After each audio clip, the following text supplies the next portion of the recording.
Hi, my name is Emily Rao. Akil Sarapaneni. So my name is Christina Dickman. Hello, my name is Craig Joyner. Hi, my name is Sonia Torres. So I'm Mimi. My name is Ashwin, and my Loewenstern experience was in New Delhi, India this last summer, and I work for a nonprofit to combat juvenile substance abuse. For my Loewenstern Fellowship, I traveled to Musanze, Rwanda, and I was placed at a nonprofit preschool, and my project was to teach basic dental hygiene to mothers and 12-year-old, 14-year-old students of that community.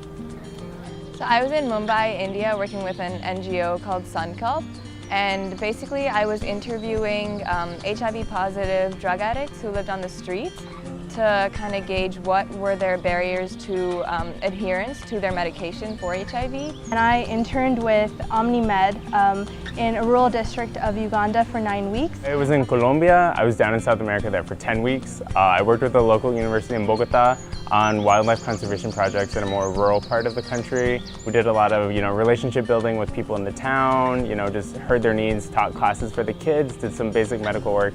But then also we're doing all of this with some biological field work. We're doing camera trap surveys, studying this forest ecosystem just to make sure it was healthy as it should be.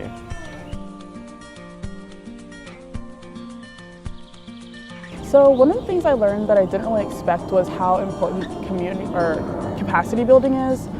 I learned that even projects that were aimed at sustainability needed to themselves be sustainable. It's one thing for your project to work in the few weeks that you're there, but it's really important for something that you make to work in the long term. The community partner passion and willingness to work with you and excitement to work with you is the most sustainable factor.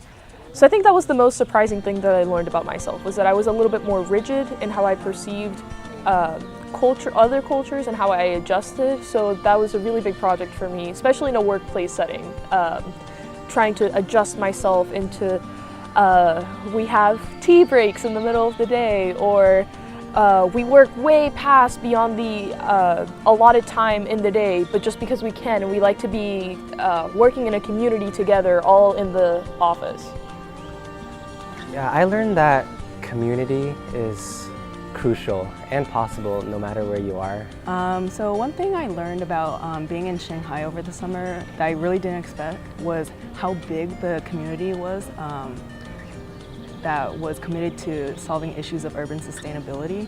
Something I learned about myself personally, before that I considered myself very extroverted. I didn't even walking down to the servery to breakfast by myself. I always preferred being with people, but in this situation I often had to do a lot of things by myself. And I really learned the value in that, the value of having that time to just think for yourself. And I think that was something that really surprised me at a personal level to learn.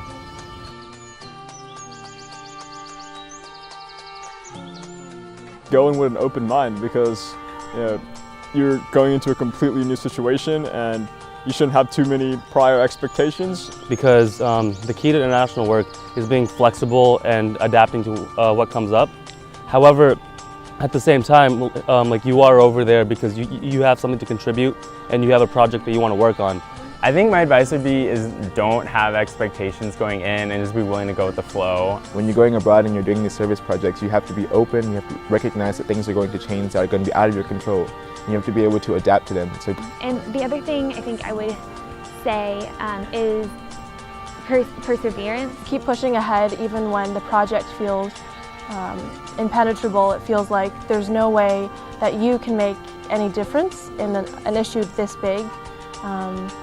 I'd say to put that attitude aside and see what small piece that you can tackle.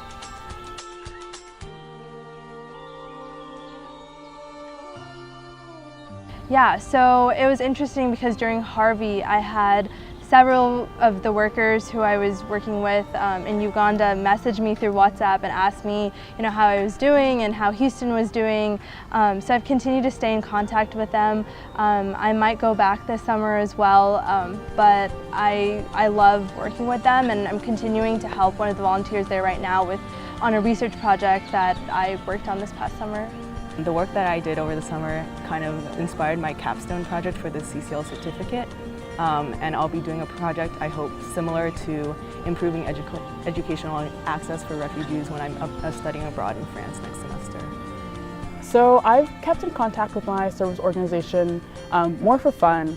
They still email me and I'll message them on WhatsApp just to see how they're doing and how just the progress of all their projects are going.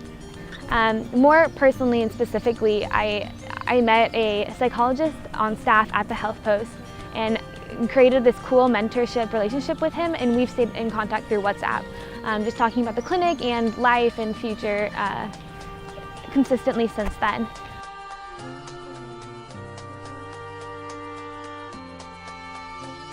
And so we got to basically see tribal Buganda dances and see their culture, and it was so rich.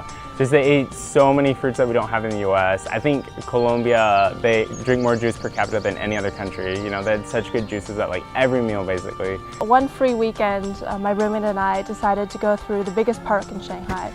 And they were holding something called a marriage market, where the mothers of 20-something-year-olds kind of congregate and have flyers displaying their children and basically try to marry each other's children off.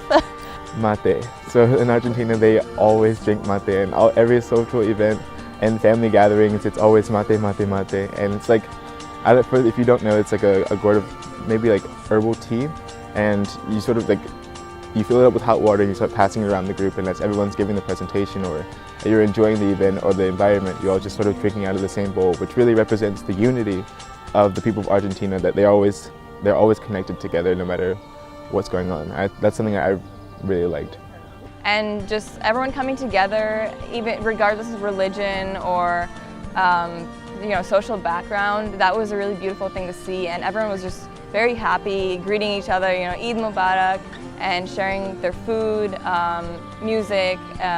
It was one of the coolest things I've been able to see. I don't know if this is a tradition, but definitely a norm. Everywhere you go, the most fast and efficient way to get there is by Bora Bora. Bora Bora is this little motorcycle that takes you everywhere. Most people don't ride helmets. It's just a part of the daily experience. And by the end of the summer, I was riding with multiple people. I mean, I shouldn't say this on camera, but honestly, it was so much fun. It was so efficient, and I really enjoyed it. Yeah, so I would say the most impactful single moment experience was when so this was after I had designed the irrigation system and I obtained a grant to construct it. And so on the last weeks of my fellowship, we finally constructed it in the community, and the kids were running around in the sprinkler, the hose that we installed, and even the older people in the community were just really happy and really overjoyed. And in that moment I saw how much that this could possibly help them, and I also saw that they were invested in making sure that this continued, which was a really nice thing to see. But especially as a foreign volunteer going into a new country, there was no way that I could even expect to solve it all. But what I learned is the important thing was to keep your motivation, not get overwhelmed, and understand that you can still make a big difference by just working towards the smaller goals, the smaller steps of progress. And as long as you can do that, then you're playing a role in a much larger fight to combat these problems in the long run.